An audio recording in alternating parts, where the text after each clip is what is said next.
Shalom, Israel, Shalom, Shalom. Brother Nakwam, watchman for Israel, coming back at you with these precepts and another cold cut, giving, of course, our honor and our glory to Yahweh, Ba'ashem Mashiach Malak Yahushai.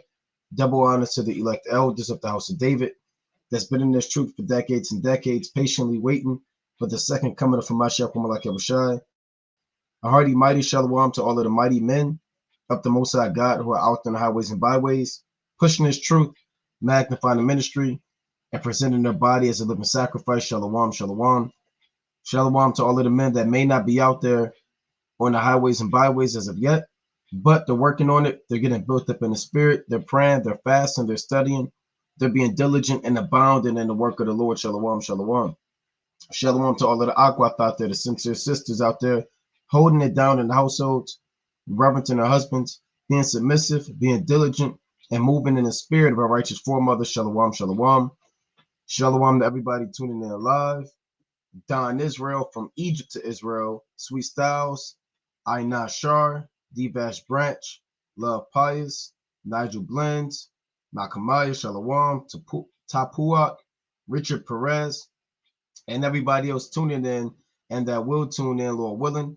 The topic of this cold cut is if you aren't doing this, then you will fall out the truth, right? Just plain and simple. There are certain things that you must do on a day-to-day basis, week by week, to ensure that these demons don't take a hold on you and to ensure that you remain rooted in the land of the living, right? In a world full of demons, evil spirits, people trying to sift you out and pull you back into the world, and your own mind plaguing you, and you have to deal with stress from your job and stress from your family, and you may feel overwhelmed at times, and the world wants to take your mind and sift your mind out and put it back into the world. There's one thing among the many things that you must do to remain rooted, stay sane, stay focused, and in order to endure in the land of the living. Right, let's go to the book of Ecclesiasticus, right? Chapter 17. We'll cover this, right? What this thing is. Right, let's go to Ecclesiasticus, the 17th chapter.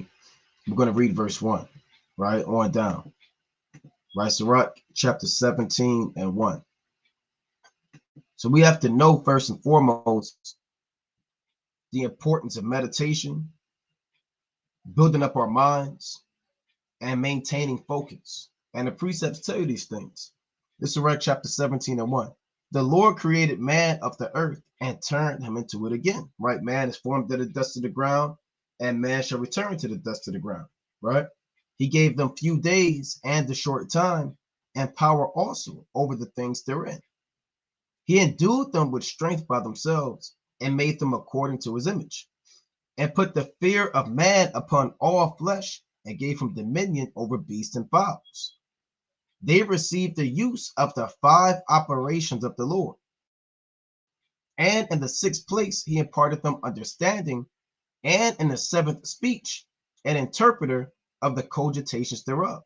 So the 5 operations of the Lord are what? Your so-called 5 senses: your smell, your sight, your hearing, your touch, and your taste. Those are the 5 operations of the Lord. The Lord has those 5 operations.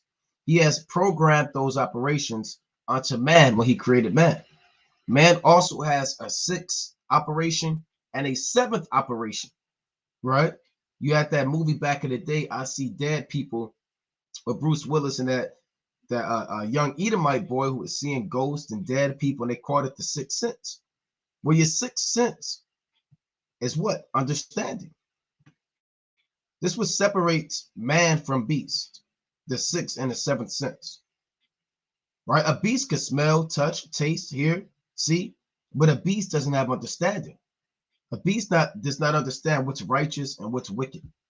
A beast cannot understand a precept that must be upon a precept. A beast cannot understand instruction from Yahweh Bashmi Yahushai how to be upright. And in the 7th speech, so your 7th is speech. This also separates us from beasts, right? You have animals that moo and make sounds and utter words, right? Or sounds out of their mouth or beak or whatever the case may be. But we're able to communicate a language that is spoken in the third heaven. That's what separates us from beasts as well. And your speech is what? An interpreter of the cogitations thereof. Your cogitations are what? Your thoughts. Right? Let's pull that up. What are your cogitations?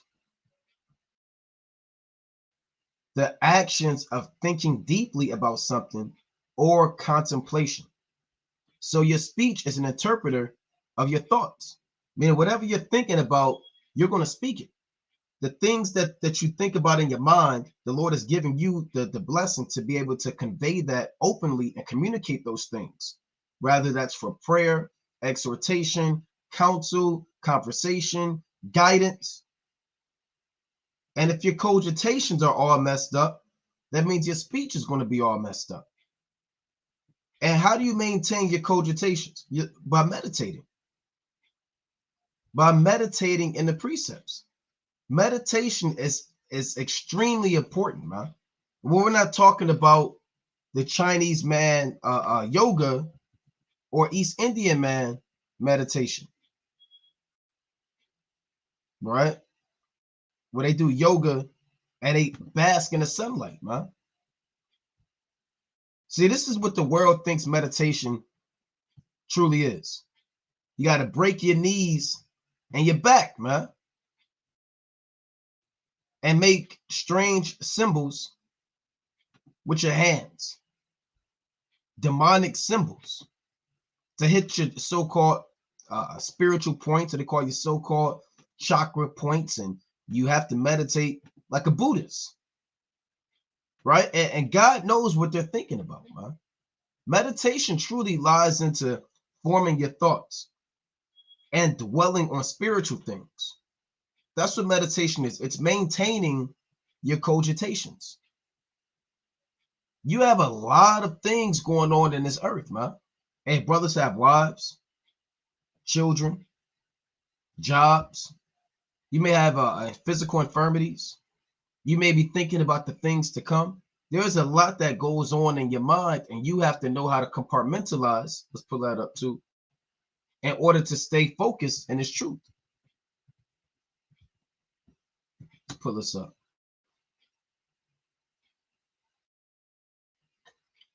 Okay, let's see. See if I get the definition. All right, compartmentalization is a form of psychological defense mechanism in which thoughts and feelings seem to conflict and are kept separated or isolated from each other in the mind. So you have to know also how to balance, balance your thoughts, man. You can't be the type of brother that all you do is think about your job all day, every day. I wonder what my boss is going to think, my supervisor. Oh boy, I wonder what's going to happen when I go in on Monday. I wonder what's going to happen if I go to work and I do this. And oh man, my job, I forgot to do this. And you can't think about that all day, huh? If you can't maintain your cogitations and know how to compartmentalize in this truth, you're going to give your mind over to things that are going to destroy you. Remember, this world is set up to take your mind and put it in one box, man. To think about sex, your job, the world, and sin. And you have to have your mind focused on the precepts. That's why our forefathers meditated, meaning when they meditated, they took time where they isolated themselves from their day-to-day activities. Rather, they separated themselves from their wife for a period of time, or their children, or their business, right? That they may have had, maybe they were a blacksmith, or maybe they dealt with the oxen, or maybe they were potters, you know, or whatever the case may be. They had to take that time, like Isaac did, which we'll get, where he had to separate himself and strictly meditate in the precepts.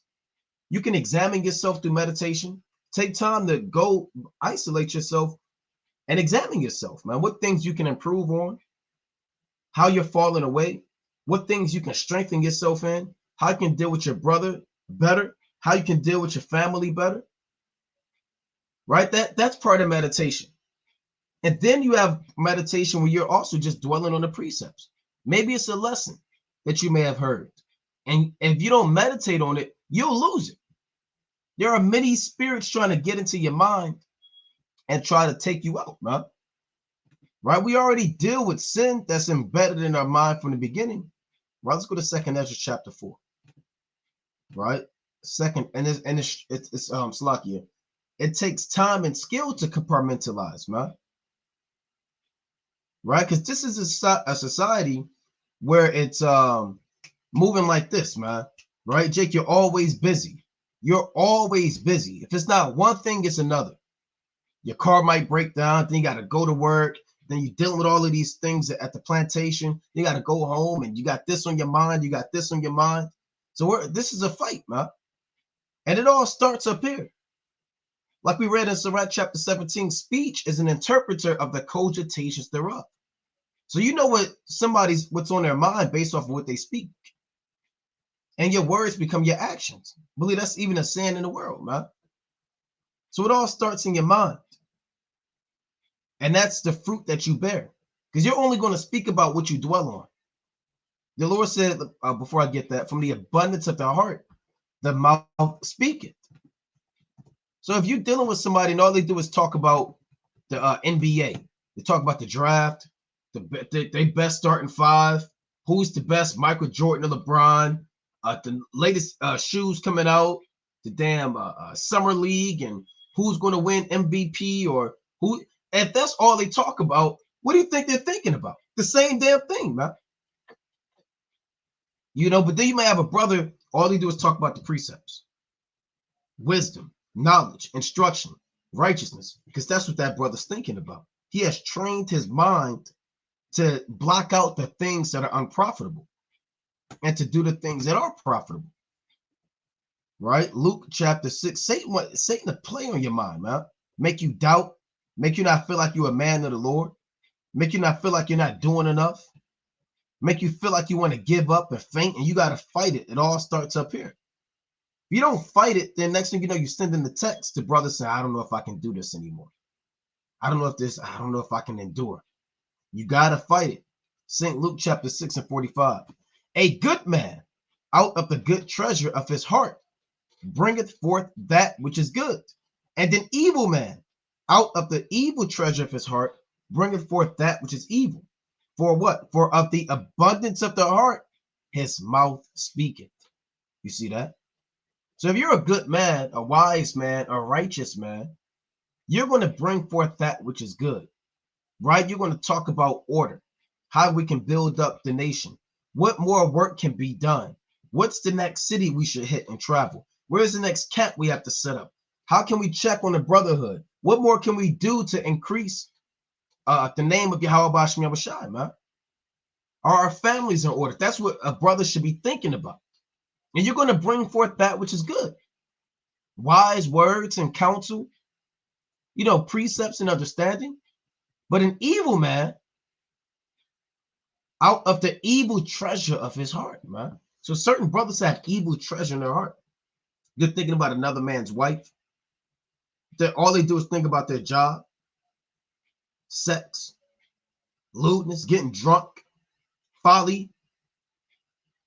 You can't be an evil man thinking evil treasure in your heart, because you're going to bring forth that which is evil. You're going to cause sedition, confusion, give heed to doubt and these demons.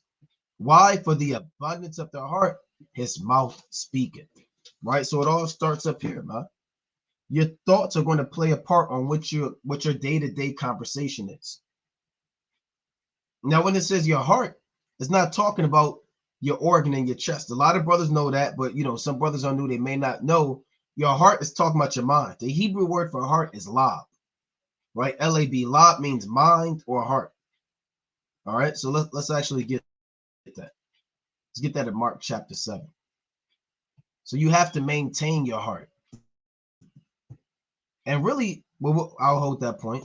All right, let's go to Mark chapter 7. You have to maintain your heart. Know how to separate in your mind what's of the world and you have to do, and what's of the Most High that you have to do. And you can't let them intermingle and destroy you, man. St. Mark chapter 7, verse 21. I'm going to start at 20. And he said, that which cometh out of the man, that defileth the man. For from within, out of the heart of men, meaning out of the mind of men, proceed evil thoughts, adulteries, fornications, murders, thefts, covetousness, wickedness, deceit, lasciviousness, an evil eye, blasphemy, pride, foolishness. All these evil things, just link directly up with the previous verse we read, come from within and defile the man. So you don't want to be defiled, man. You got brother may say, oh, well, I'm unclean. You know, this happened to me or this happened to me. Well, brother, you've been unclean because you're thinking about not forgiving your brother. You won't take correction. You're being proud. You're thinking about this man's wife. You have these lewd sexual fantasies that you entertain. You entertain concupiscence and lust, man. That what if spirit. You're dwelling on adultery.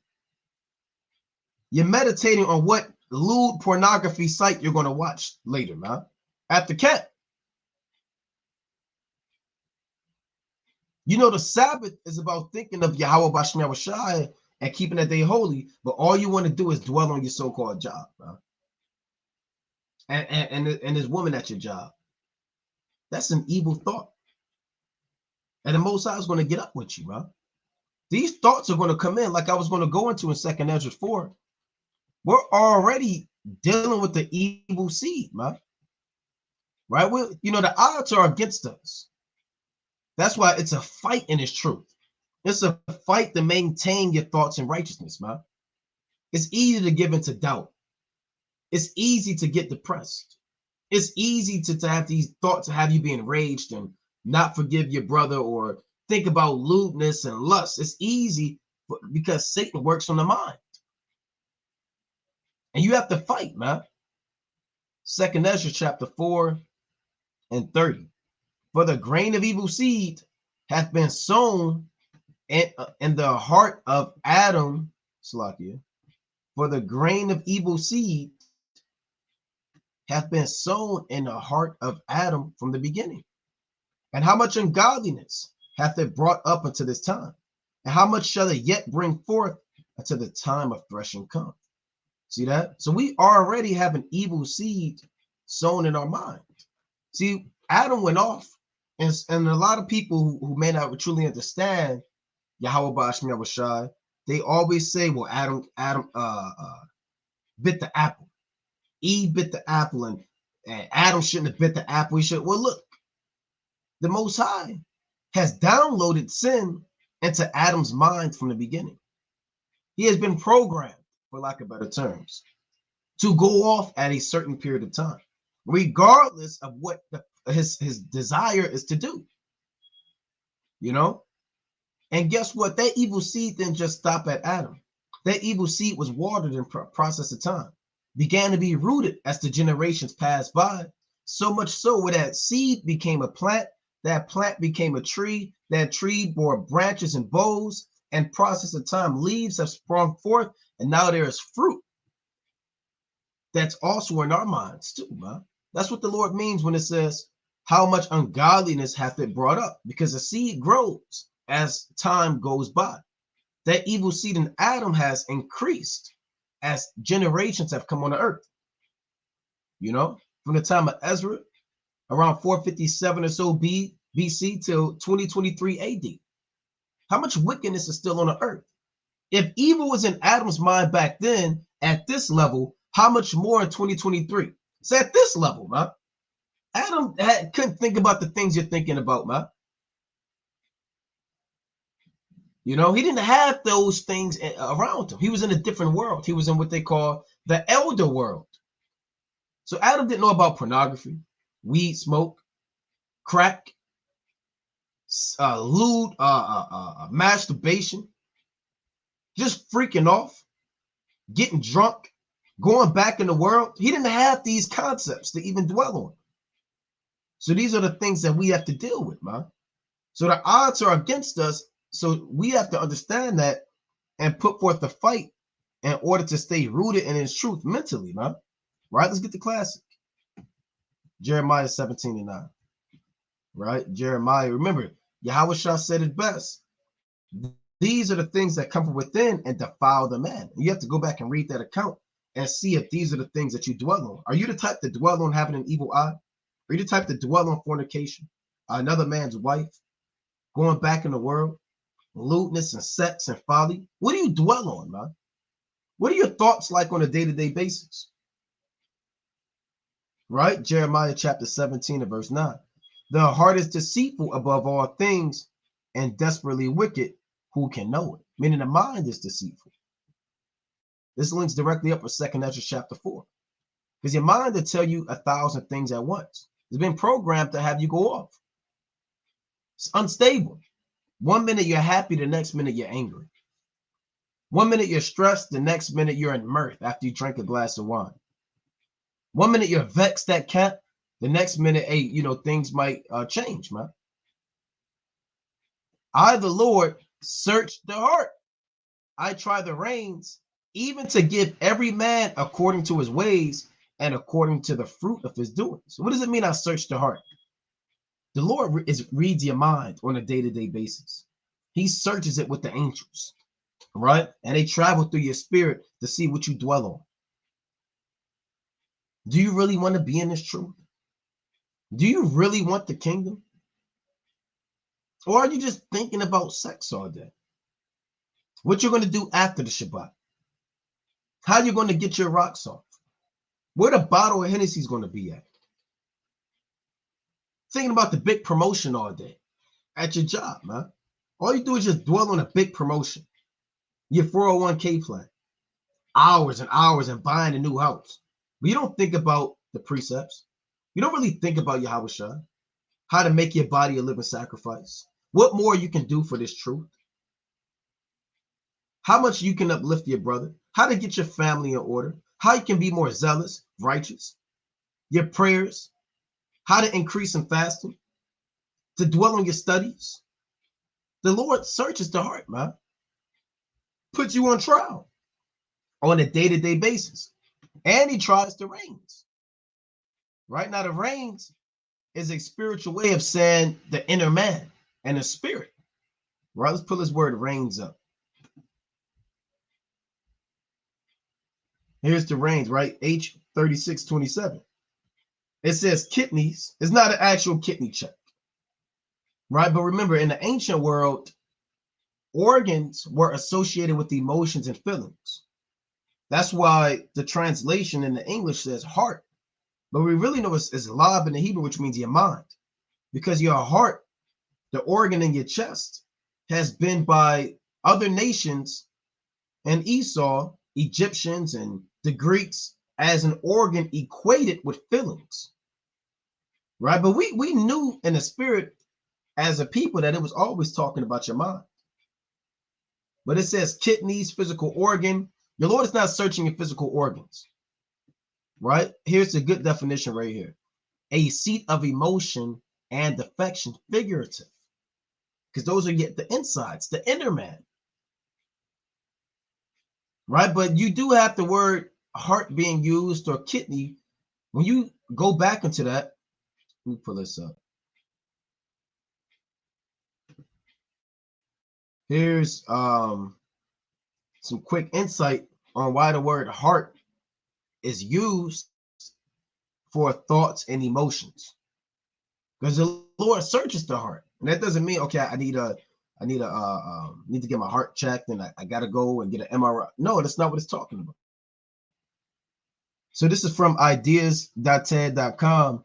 How did the human heart become associated with love? And how did it turn into the shape we know today? All right, I'm gonna jump down.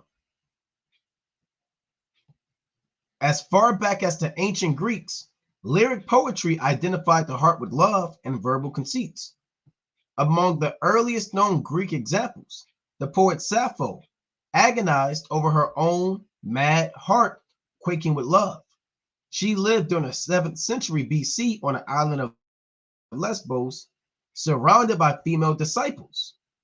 That's where the word lesbian comes from, right?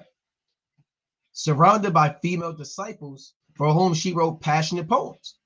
So really the concept of the heart being associated with love goes back to homosexuality, man. Sodomy. freakism, madness. I love you with all my heart. And people cross my heart and hope to die. No, the Lord isn't dealing with the actual heart, man. The heart has its own purpose. All right, veins, arteries pumping blood through the body, blood coming back to the brain, all of that, the capillaries, that's what your heart is into, right? But now it's been associated with love and emotions, man. You know, that's why people don't understand the Bible. So this woman wrote passionate poems, now known only in fragments, to her female disciples, like the following: love shook my heart like the wind on the mountain, troubling the oak trees. Greek philosophers agreed. So Esau's a fool, man. He's the one that started this thing. More or less, that the heart was linked to our strongest emotions, including love. Plato argued for the dominant role of the chest and love, and the negative emotions of fear, anger, rage, and pain. Aristotle, and all these were pedophiles. Plato, Aristotle, Socrates, they were all sodomites, pedophiles, man. Chomos, child molesters, if you can understand. Aristotle expanded the role of the heart even further, granting it supremacy in all human processes. So the heart began to take root as the chief organ of love, emotions, passion, lust, pain, feelings, right? But deep down back in Hebraic culture, it was always the lab or the mind. The mind is not a physical organ, right? There's no anatomy or physiology that can describe where the mind is and what the mind does. The mind is the spirit. That's why the definition said a seat of emotions figuratively. All right, let's get a little bit more. Among the ancient Romans, the association between the heart and love was commonplace. Venus, the so-called goddess of love, was credited or blamed for setting hearts on fire with the aid of her son Cupid, whose darts aimed at the human heart were always overpowering. And that's where that also comes from. And the so-called Valentine's Day box of chocolate is always in the shape of a heart with a little naked angel on there, so-called angel, pedophile, Cupid, man. Right? Hearts and heart-shaped chocolate and heart-shaped this. It all goes back to Greek philosophy, where Cupid would force people to fall in love with one another, man. You know? So these are the heathen concepts, and we cannot tie them into the Bible. That's why Yahweh Shah said, from within, out of the heart of man, proceed evil thoughts, because your thoughts come from your mind. Right? That's why they have this ring finger concept, because the marriage, so-called marriage ring of the world in Western philosophy goes on his finger, because they were told that this finger has a vein that ties in directly to the heart. So if you're dealing with passion and love, you're supposed to put that ring on this finger to ensure that love is set in stone, right? Now I'm gonna actually pull this up. See if I can find it. Okay, before medical science discovered how the circulatory system functioned, people believed that a vein, and you can find this on multiple sources, right? This is a comment now. So let me zoom in. Right? People believe that a vein ran directly from the fourth digit on the left hand to the heart. Because of the hand-heart connection, they chose the descriptive name Vena Amoris. Is a Latin name meaning literally vein of love. That's where that ring finger goes on. That has nothing to do with the scriptures. That has nothing to do with Yahweh, Bashem Yahweh Shai, man. That has everything to do with the Greeks, the Romans, and the so-called white man. Oh, I love you. Put a ring with put a ring on it, man. And when Kiki Palmer was whoring off, which she still is, they said, I don't see no ring on her finger. But what is that supposed to mean, man? But again, our people don't understand Yahweh Bashem Yahweh Shai or the scriptures or the thoughts and the heart. So they chose the descriptive name Venus Amoris, which means literally a vein of love. And that's why they put that ring finger on there, man. Based upon this name, Their contemporaries, purported experts in the field of matrimonial etiquette, wrote that it would be fitting that the wedding ring be worn on this digit. By wearing the ring on the fourth digit of the left hand, a married couple symbolically declares their eternal love for one another. Right? See that? So that's that heart right there. You see the heart and that ring finger. But the Lord, when he says he tries the heart, it's all spiritual. It's a figurative, and that's an English translation of the Hebrew word lab, which means mind. Remember, in the ancient world, they were into haruspects. They were into sorcery, witchcraft, and they would equate different body parts with different spirits, man. Right? There's also something called where is this at? Let's go to Ezekiel chapter 21. Then I want to get back into the meditation, right? And the thoughts of the heart. But first, you got to understand what the heart is, man, and its importance. Ezekiel chapter 21 to 21. For the king of Babylon stood at the parting of the way, at the head of the two ways, to use divination. He made his arrows bright. He consulted with images. He looked in the liver. You see that? So when these kings wanted to make a sound decision that would impact their entire kingdom or the way that their army should go, they would consult with priests, wizards, warlocks, magicians, soothsayers, and the Babylonians used the Chaldeans. So they would use divination. And they would make their arrows bright and consult with images. And images and idol, terrifying. Little man-made statues of figurines of people that they would light candles to and feed, and they would ask guidance of these images. But the last thing that they would do is they would look in the liver, because they equated the liver with the sign of guidance and emotion and judgment. That's what that word for reins is, kidney, in the Hebrew. That goes back into that to that translation. And the concept of what these heathen understood, the reins in the heart were. You know, that's why it's very important to go into the Hebrew. It's very important to go into the etymology and the origin, right, of events and words, that you may have a more perfect way of understanding the will of Yahweh B'Ashem Yahushua. Now, looking in the liver goes back to the word haruspects. All right, let's pull this up. And the religion of ancient Rome, and it goes back to the Babylonians. A haruspex was a person trained to practice a form of divination called haruspeki, if I'm pronouncing that correctly. The inspection of the entrails of sacrificed animals, especially the livers of sacrificed sheep and poultry. The reading of omens specifically from the liver is also known by the Greek term hepatoscopy, also hepatomancy. So in the ancient world, they would actually look at the liver, man, and look at the entrails, and they would get divination and power off of it, man. You know, they equated the heart with passion and love. The liver was another chief organ that these nations used. Man, when you read the book of Tobit, the Lord actually used the liver for a particular purpose. Does that mean you could do it now and you have that understanding and, okay, I got to get it? No, that's not what that means, man. This was then, you know, at that time, for that purpose. Let's see if we can get this. Tobit chapter 8 and verse 1. And when they had supped, they brought Tobias unto her. So they brought Tobias unto Sarah, right? And as he went, he remembered the words of Raphael and took the ashes of the perfumes and put the heart, that was an actual heart, and the liver of the fish thereon, and made a smoke therewith. The which smell, when the evil spirit had smelled, he fled into the utmost parts of Egypt, and the angel bound him. So the angels know things, man.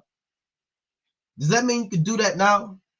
I got this evil spirit. Let me go get a heart and a liver and make. No, you don't know. You don't know what that was, what the fish was, how it happened. You don't know these things, man. These things are above us. But these things, the angels know things that man don't know. But that's why man tried to lust and desire. Well, I got to look into the liver because they knew these accounts. There must be something going on with the heart and the liver. The heart must mean love and the liver must mean this. Let's look inside and figure it out. No, man. That's what the Lord said, learn not to wear the heathen. There are things that the angels know about the body that man don't know, about particular animals. And the Lord said in 2 Samuel that the angels know all things that are in heaven and that are in the earth. I believe that's 2 Samuel chapter 14. Right? 2 Samuel chapter 14 and verse, I believe that's 19. It's like you're 20. 2 Samuel chapter 14 and 20. Here's what the woman said to David. To fetch about this form of speech hath my servant Joab done this thing, and my Lord is wise. She said, David, you're wise, according to the wisdom of an angel of the Most High, to know all things that are in the earth. So the angels know all things. They know your thoughts, what this may be used for, what this is for, right? The angels don't just fly around, man, and do God knows what. They're on an extremely high level. Angels have a particular level of wisdom, and they know things about the heart and the liver that the Most High has given them that man may not know. That's why when you read 2nd Ezra, the 4th chapter, the angel actually put Ezra on trial, saying, show me the way to fire. Declare me the day that is past. Show me the image of the voice. Because the angels, they know these things. The angel said, I saw counsel between the trees and the water. So it was that angel, Raphael, that knew about the liver of that specific fish and that heart and the power that they had. But now we know the heart is really just going into your mind, right? It's really just going into your mind and meditating on Yahweh B'Shem Yahushai. Right? Let's go to Proverbs chapter 3 and 5. Trust in Yahweh B'Shem Yahushai with all thine heart and lean not unto thine own understanding.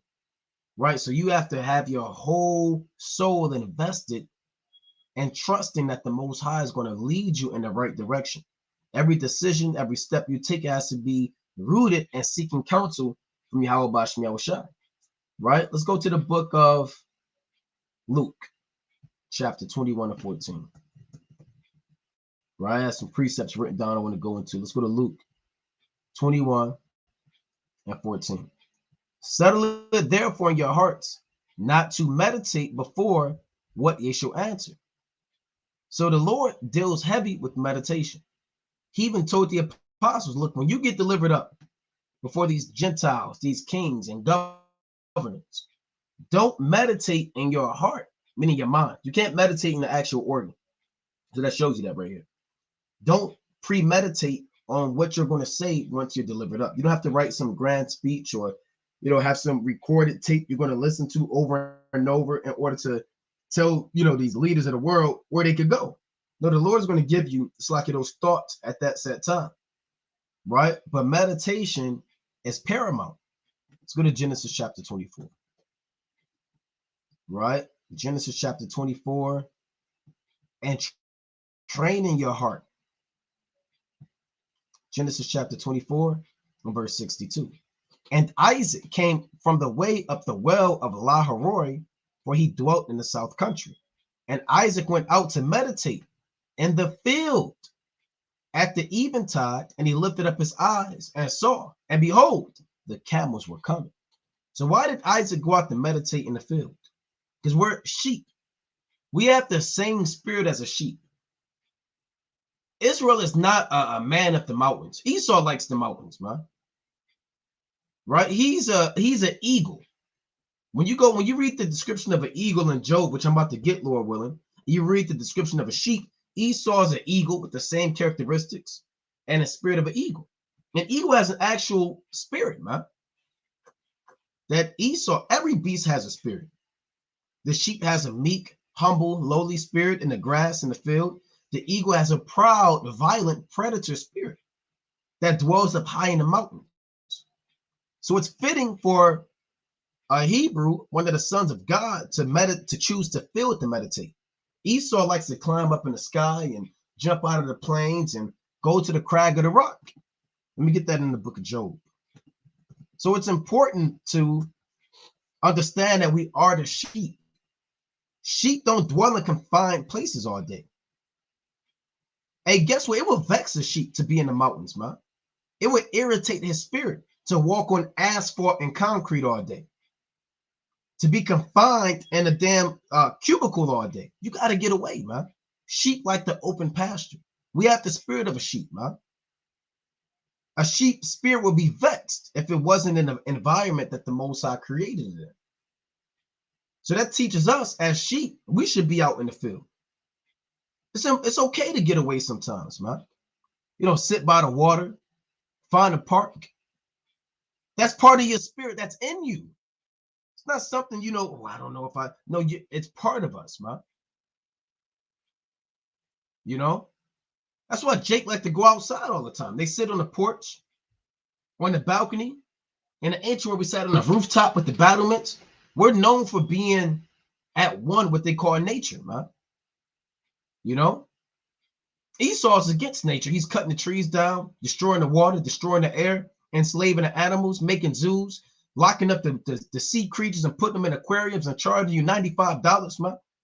But we're known for dwelling in the field. And it's a different feeling, right? When you walk in grass and sand compared to when you're walking on asphalt and concrete. Asphalt and concrete hurts your back, your knees hurt, your heels, your feet, because we're not supposed to be walking on asphalt and concrete. We're sheep. That's for Esau. Esau could do that. They could run barefoot with their shirt off. That's their environment. They're used to these mountainous elements. We're used to the softer, pleasant elements, man. That's why, Jake, you don't even know why you're vexed, man. Why you're stressed. Why you got all these spirits on you? Because you're not even understanding the dynamic of a sheep and where you should spend your time at when you have that time, huh? You know? So let me get this in Job chapter 39. All right, let's deal with the eagle. Job chapter 39 and verse 27. It reads, doth the eagle mount up at thy command and make her nest on high? What does that mean? When it says mount up, it means fly. Can an eagle fly because you commanded it to? No, this is a rhetorical question. The Lord is letting you know that the eagle is a proud animal. You can't just tell an eagle, hey, come here. Hey, fly. Right? No. It takes extensive training.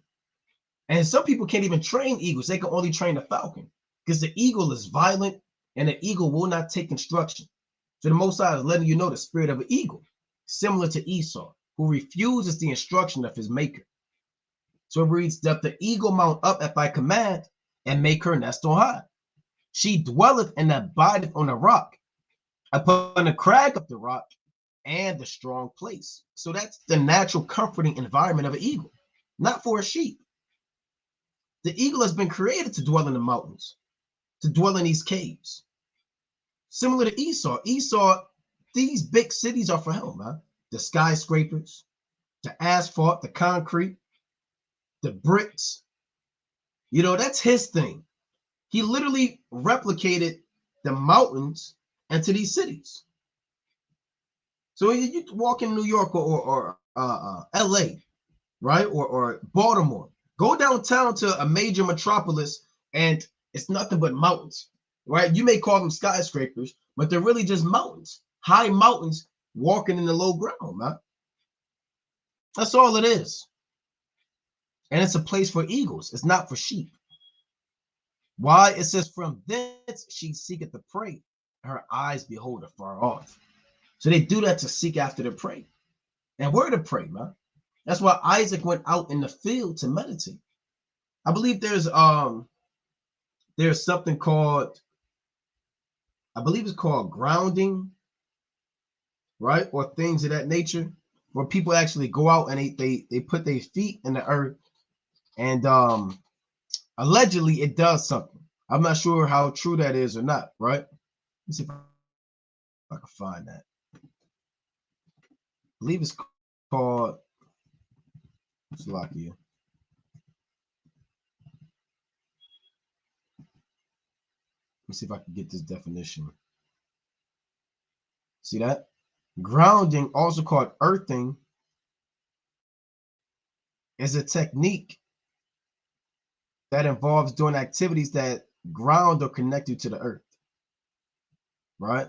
So now they're finding out that man shouldn't be all up on the asphalt, concrete, walking on bricks and things of that nature, right? They're finding out that, hey, look, man's natural environment, right, chiefly Israel, is to be in the field, man.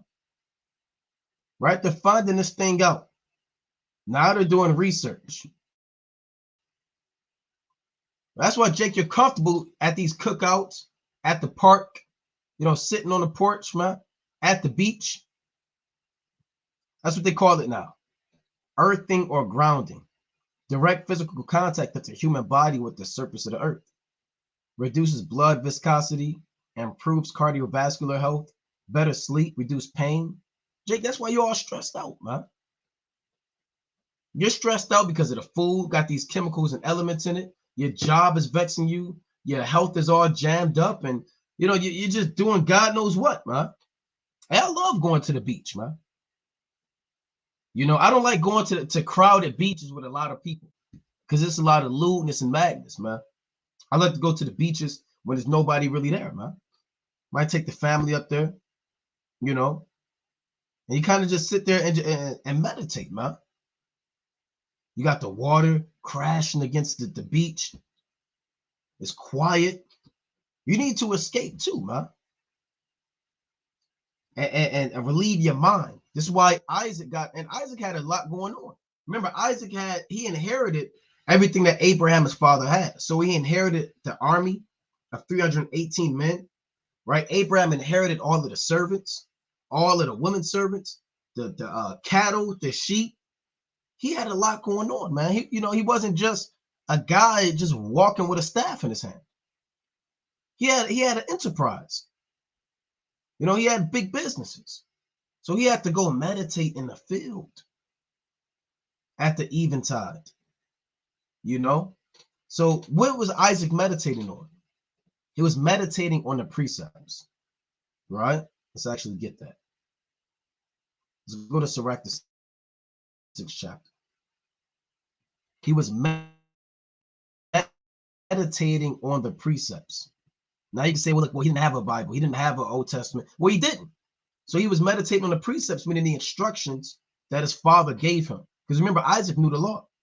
So he couldn't just pick up a Bible and go back and read it. They had to meditate that much more. See, right now you can pick up your Apocrypha. Okay, let me go back and I'm going to read, Ecclesiasticus, the 15th chapter. He that feareth the Lord. He didn't have an Apocrypha. So all the things that his father Abraham gave him, if he didn't constantly keep it in his mind, he'll lose it, man. So you had to always refresh yourself in the field, right? And meditate on what you will learn and bring it back to memory, dwell on it, digest it, and do the same thing over again. That's why a sheep chews the cud. All right. So let's go back to, I had a precept in mind. Sirach, the 6th chapter, Salakia. Right. That's why sheep, we are the sheep, and sheep chew the cud. They're called ruminate. Ruminant creatures, right? Because what they eat, they digest, bring it back up, regurgitate it, and do it all over again, like we should be doing the word. That's why we're out in the field as sheep. That's what that dietary law teaches us. All right, Ecclesiasticus chapter 30, it's like chapter 6 and verse 37. Let thy mind be upon the ordinances of the Lord, and meditate continually in his commandments. He shall establish thine heart and give thee wisdom at thine own desire. So you have to let your mind be upon the ordinance of the Lord, man. Right? Okay, look, am I really keeping this commandment? Okay, the Lord said in Leviticus 19:17, thou shalt not hate thy brother in thine heart, thou shalt in any wise rebuke thy neighbor and not suffer sin upon him. Am I keeping that commandment? How much more can I love my brother? Right? So this is what you're dwelling on. Then you may go to the next commandment. Okay, the Lord said X, Y, and Z. Am I keeping that commandment? How can I improve? Okay, I'm falling short on this. What is the spiritual meaning of this law? Right? Okay, the Lord said, husbands, love your wives.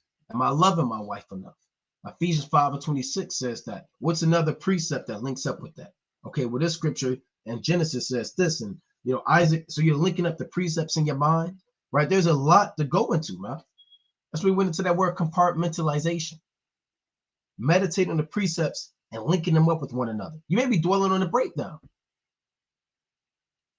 on lessons that you may have heard. And the more you meditate on it, the more you're going to speak about it, and the more you're going to do these things, man. So you have to meditate to keep the word within you. That's why a lot you may ask, well, how does his brother remember all these precepts? How can his brother remember that? Because those brothers meditate. They're thinking about those precepts. They're thinking about that lesson they want to go into. They're rehearsing it in their mind over and over and over again. People do that in the world. These actors, they have to meditate. When they got these A-list actors, these Denzel Washingtons, the Jamie Foxxes, these Hollywood guys, man, when they got these star roles, they got to play Muhammad Ali, and they got to play these different guys, Malcolm X. Guess what, man? They have to meditate on their lines, how they're going to perform. They're even, rehearsing their lines in the mirror. They're totally invested into their craft to the point where you're like, how can these guys remember these lines like that? Some of these guys are so into it, they can do impromptu. So they can go outside of the script and the same spirit of that scene and improvise, and it still is, is no interruptions, man. There's no confusion with it. They do that on the left-hand side. You got to do that on the right-hand side. When I say the right-hand side, the side of truth. So I'm going to read this against Sirach chapter 6 and 37. Let thy mind be upon the ordinances of the Lord.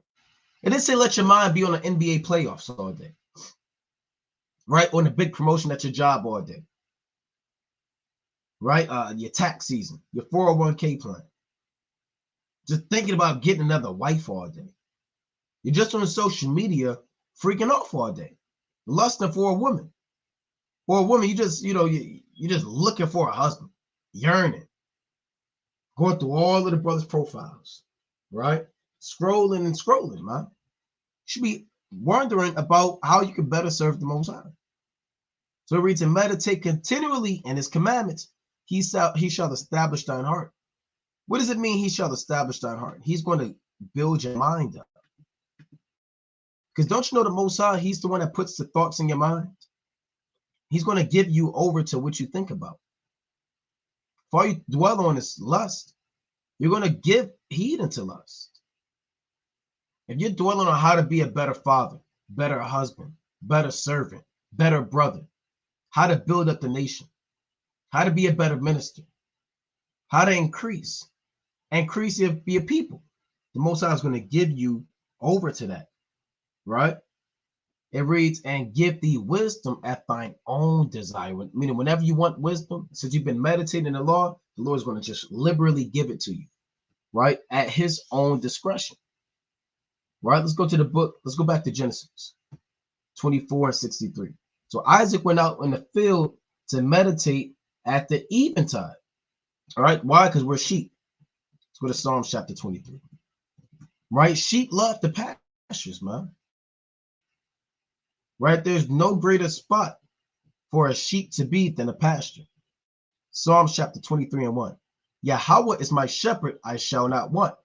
He maketh me to lie down in green pastures. He leadeth me beside the still waters. Right? You see that? So we're too busy going to and fro in our life doing God knows what. The Lord has to make you lie down in the green pastures. He has to pull you out the world. He has to pull you out of you trying to be an athlete or a celebrity, right? Or an entrepreneur, right? Or whatever you had, on your line of vision, man. And make you lie down in these green pastures. Make you lie down in the field, right? Let's pull up a sheep, right? Sheep and green, right? Pastures. Let's see. So this is real right here, man. The Israelite man was created to be like a sheep. So again, if you're in your 9-to-5 cubicle all day, don't wonder why you got spirits on you. You feel lethargic, tired, right? If you're stuck in your house all day with the lights off, Don't wonder why you got these spirits of depression on you, man. You know, we're supposed to, now the spiritual green pasture is what this word, right?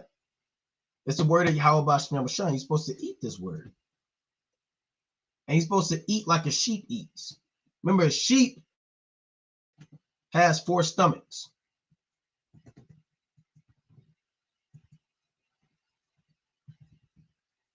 Right? Or the ruminants. They say 1 stomach with 4 compartments. Right? Really got 4 stomachs. So when you're eating the word, meaning when you're meditating and get this word, it's supposed to reflect that of a sheep. So a sheep eats and it has the rumen, reticulum, mesum, and abomasum. So when you eat the word, you should be eating like that. So they eat that food, they regurgitate it out of 1 stomach, then it goes back into another stomach, then they regurgitate it, then it goes back to the 3rd stomach, then they regurgitate it. They're always in that grass, right? They don't just swallow this word whole. A lot of brothers just swallow the word whole, right? You read your verse of the day. Okay, Sirach chapter 12 and verse 1. When thou would do good, know to whom thou doest it, so shalt thou be thanked for thy benefits. Amen. And you get up and do God knows what, man. You're eating like a swine. Just swallowing your food whole, man. Like a serpent who swallows their food whole. Sheep don't swallow their food whole. They'll read that scripture, right? Let's go to Sirach chapter 12 again. And they'll eat it like a sheep because they'll meditate in it. When thou would do good, know to whom thou doest it, so shalt thou be thanked for thy benefit. So you ate it, now you're dwelling on it. Okay, do I give alms? Right? When I give good, am I really analyzing who I'm giving good to? So they're really, you dwelling on it, then you confirm it, then you dwelling on it again. All right, let me examine myself. Right? When thou would do good, know to whom thou doest it. Right? So that's how a sheep eat this word, man. And then once they're done, they meditate on it, right? They sit there and they take time to reflect on that scripture. Am I really keeping that commandment?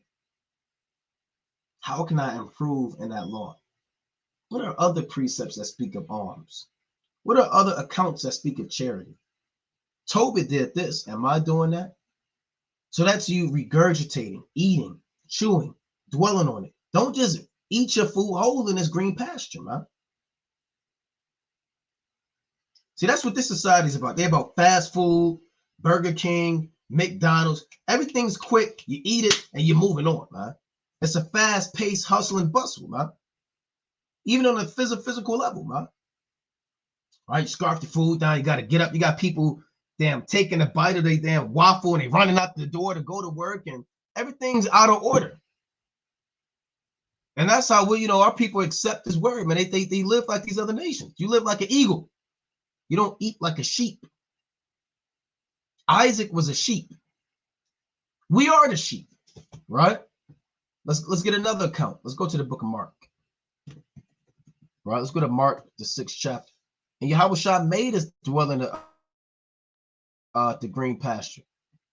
Get that in St. Mark chapter 6 and 37.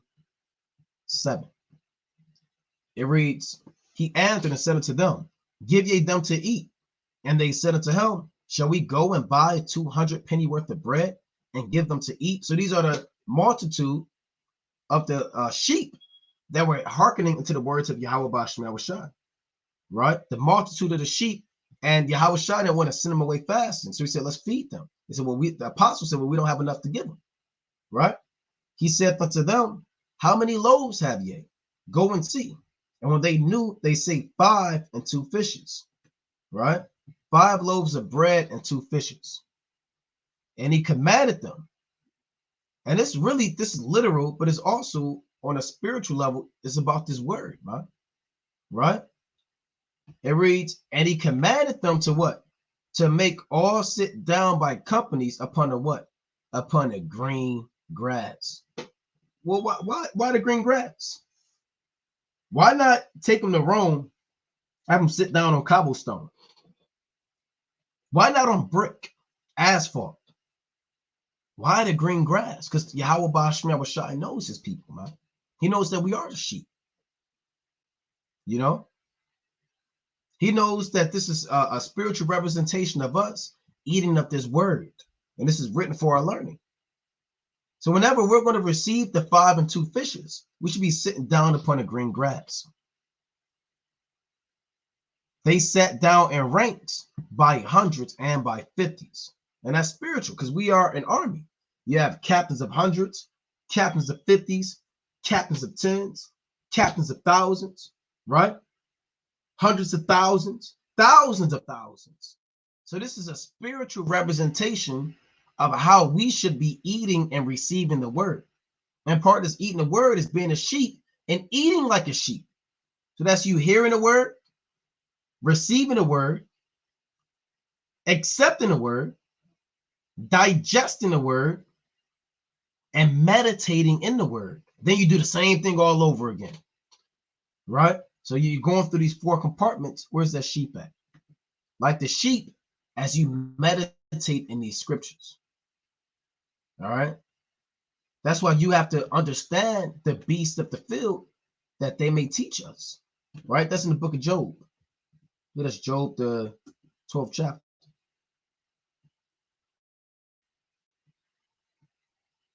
Right? Job 12 and verse 7. But ask now the beasts, and they shall teach thee, and the fowls of the air, and they shall tell thee. So you can learn about the beast, man. Right? You can learn about how if you know about the beast, you know what kind of spirit you should be in. Like we brought out how certain creatures eat. The swine, the serpent, they swallow their food whole. Right? And then you see the spirits that they represent in the scriptures. When they represent demons, the serpent represent dealing with witchcraft, sorcery, guile, deceit. The swine is equated with the filthiness and the world. And the sheep is equated with what? Digesting, meditation, being a ruminant. Remember, there's something called but we pulled the word up, cogitation. Let's pull that definition up again, right? And there was a synonym that I saw. I know I spelled it wrong. So one of the synonyms for cogitation is what? Rumination. A rumination goes, it says a deep or considered thought about something. The what? The action of chewing the cud. So that shows you plain upon tables that we are ruminants. A ruminant is an animal that chews the cud, like a sheep, okay, a bison, a cow, a buffalo. Those are ruminants. And they chew the cud, but it's spiritual, going into what? Deep consideration or thought about something. So you have to ruminate on these scriptures, man. Right? Rumination is the focused attention on the symptoms of one's mental distress and on its possible causes and consequences. So rumination is a big deal, man. Right? Rumination is a big deal. Let's go to the book of Ecclesiastes. Right? Chapter 9 and 3. So we got to chew the cud. Remember, that goes back to the law. Right? That goes back to the law. Leviticus 11 and 3. Whatsoever part of the hoof and cheweth the cud among the beasts, that ye shall eat. So we should be learning of these beasts of the field and how they apply to us and our spiritual growth in the eyes of Yahweh Basham Yahushua. Right? Let's go to Sirach chapter 14 and 20. Right? Ecclesiastes is Slakia, bear with me. Chapter 14, and let's go to verse 20. Right? Here's also what the Lord said. Blessed is the man that doth meditate good things in wisdom, and that reasoneth of holy things by his understanding. So you have to meditate good things in wisdom, right? You have to dwell on, again, how to improve in this truth. What are your sins that you may have committed? What are things that you may have done that's displeasing to Yahweh Basham Yahushua? What are certain actions that you have done towards your wife, your children, your family, the brotherhood? Have you maybe you have offended someone, all right? Maybe you haven't checked on someone. These are the things you have to meditate on. These are the good things in wisdom. The bad things that a person will meditate on is what? Okay, getting drunk. I know it's a Shabbat, but I can't wait to get drunk tonight.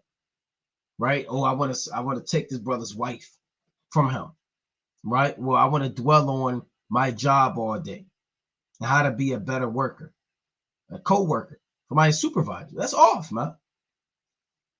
Right? Remember, we're dealing with subliminal messages coming our way. You got sorcery and the music to alter your thoughts. We was talking about that at Cat, man. That movie, they cloned Tyrone. So they put a movie out there, and if you check that movie out, I mean, they just spilled the beans, man. They told you straight up and down what's going on. If you didn't know it already, right? We kind of been through that through the curses and the spirit, but for hey, they put it out there. There's a lot to make war against our mind.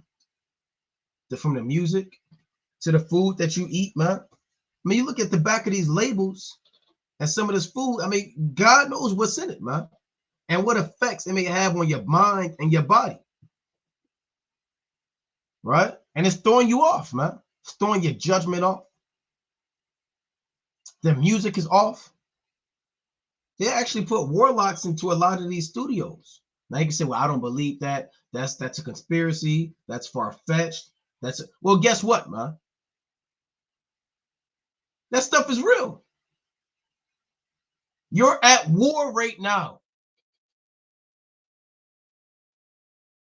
And they're warring against the law of your mind. Let's get that in the book of Romans, the 7th chapter. There are so many things trying to get into your mind. Evil spirits, wicked music. Next thing you know, you got a damn song stuck in your head, man. I was telling my rib I had this was, I think, Monday, out of nowhere, right? And I don't listen to this. Back in the world, brothers listen to certain things, man. It was an old Lil Wayne song from a mixtape back in the day, from a No Ceilings mixtape. And I'm like, why the hell is this song stuck in my head, man? Out of nowhere. I don't listen to that stuff, man.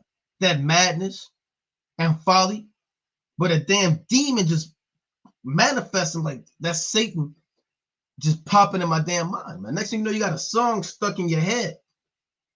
You haven't even heard the song. And that came out almost 12 years ago or so, man. 13 years ago. Next thing you know, a song is in your mind. And it's in your mind. You're trying to get it out. So that's sorcery right there. You got to fight that, man. And there was an elder, one more come before I get this precept in a particular congregation. He said that he had a family member that worked for the radio station, right? He worked for, it wasn't like a low level, it was a top high level radio station. And, he invited his family to the radio station, right? So he invited them to kind of give him a tour, see what's going on, show him the ins and outs, what he does on a day-to-day basis, just get him familiar with his job and his duties, as a radio guy. Right, I don't know his exact title. Don't ask me. I don't know his exact title, but he ran the radio thing. Now he did have people above them. So here's how the account went. So he invites his family over, and he's giving them the tour, showing them what's going on. But he gets so attached to his family, he loses focus of his job. Now his job is to keep the airwaves going, keep that radio on day and night. That's his job, to make sure that there's no stops. No trouble, right? There's no periods where there's nothing on the radio. His job is to keep that thing going fluidly. So he ended up getting caught up with his family. They talking, they laughing, they came from out of town, and all of a sudden, so-called radio stops. There's nothing going on the radio, right? Nothing on that radio station. And he said, I kid you not, he said within 10 seconds, these elite Edomites, they had the suits and the tie. They came out of nowhere. 4 of them came out of nowhere. They kicked the door down to where his station was. They said, what are you doing? What's going on? You have to keep the radio going. It's one of these hood radio stations. These guys came out of nowhere. They weren't even in the building. They didn't work in that building, but they came out of nowhere. You have to keep the radio going. What are you doing?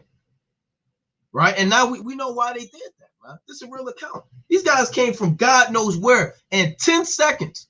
They popped up. What are you doing? This guy almost lost his job, man. The radio waves must be going. You have to keep it flowing. You have to keep this thing going. Because as soon as that radio turned off, you got a chance to think. Some people listen to the radio all day, man. The Sirius XM, you know, they got the comedy specials. You got this guy, you got that guy. As soon as it comes off, you got a chance to kind of refocus and think. The society, they don't want you to think for yourself. They don't want you to kind of have a minute to kind of figure out what's going on. Right? And that actually happened. So let me get this precept. So this earth is against us, man. That's why the Lord said we wrestle not against flesh and blood. It's Romans chapter 7 and 22. For I delight in the law of the Most High, after the inward man. Yeah, we delight in the law. We love Genesis 24 when the Most High told Isaac to meditate in the field. We love when the Most High said, thou shalt not hate thy brother thine heart. We delight in laws. We love the Passover, the lamb, the bitter herbs, the wine, the unleavened bread, what they represent. We delight in the law of God after the inward man. And we love when the Most High said, thou shalt not commit adultery. That's perfect. It's righteous. But I see another law in my members, warring against the law of my mind and bringing me into captivity to the law of sin, which is in my members. So there's a war going on against the law of your mind.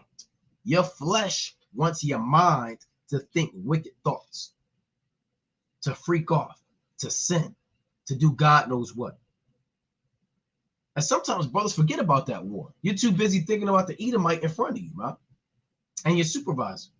And missiles, ICBM missiles all day. Whenever you think about war, you just think about missiles, chariots. No, there is a war going on against you. That's why you're thinking about sex all day, brother. Here you are talking about the missiles, but you're losing a war in your mind because all you do is think about concupiscence, porn, masturbation, another man's wife, your job all day, freaking off, how to be evil, envious, guile, deceit, witchcraft, sorcery, adultery, madness. And the Lord said, I know madness is in his heart, man. And you're losing that war on a day-to-day basis. Be reminded that you are at war on a day-to-day basis, and it starts in your mind. Because again, your mind becomes your speech.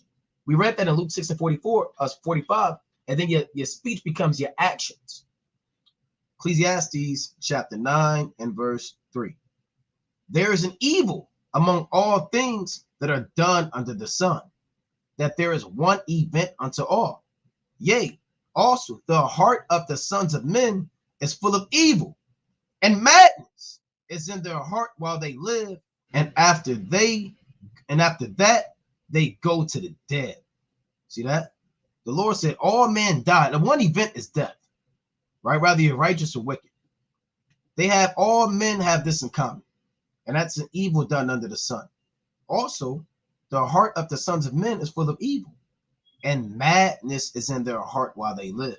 So Esau know that. They want to capitalize on that. Like we read in 2 Ezra chapter 4, that the grain of evil seed had been sown in the heart of Adam from the beginning. They know that sin is in our members, that we're inclined to sin. We're driven to lust, driven to freak off. So in order to have you be further naked and be in sin, they want that madness to stay in your heart, huh? That's why, again, we spoke of the radio, the TV. You got people that watch TV all day, every day, and they become zombies, man. You know? People used to say, your folks, don't get too close to the TV, it'll melt your brain. That was a saying when I was growing up, right? Because you got some people that'll stand this close to the TV, and your grandfolks and your folks say, look, it'll melt your brain. Well, why would they say that, man? They said it, but they may not have really understood, but in the spirit, guess what? That stuff will destroy you, man. Now you're thinking about your favorite TV show. You're binge watching all night. You binge watch for 6 hours. Now you're thinking about the next episode. Wow, I wonder what's going to happen in episode 3. But you should be thinking about chapter 3 of Sirach, the 3rd chapter. Not what's going to happen in episode 3, man. Wow, are they finally going to fall in love?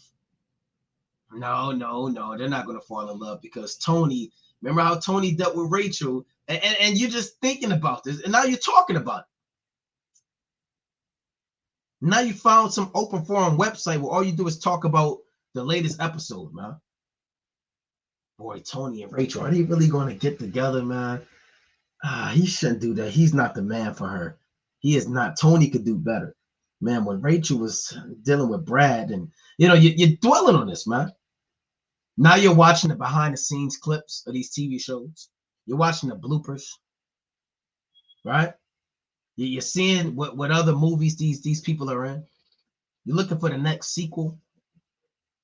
You're writing fan mail to the P.O. Box. P.O. Box 3000. You're writing fan mail, man.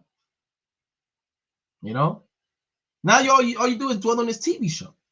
You have to know that these devils are looking to capitalize on the fact that the sons of men, their heart is fully set in them to do evil. Right? We brought that out earlier. Let's go to the precept.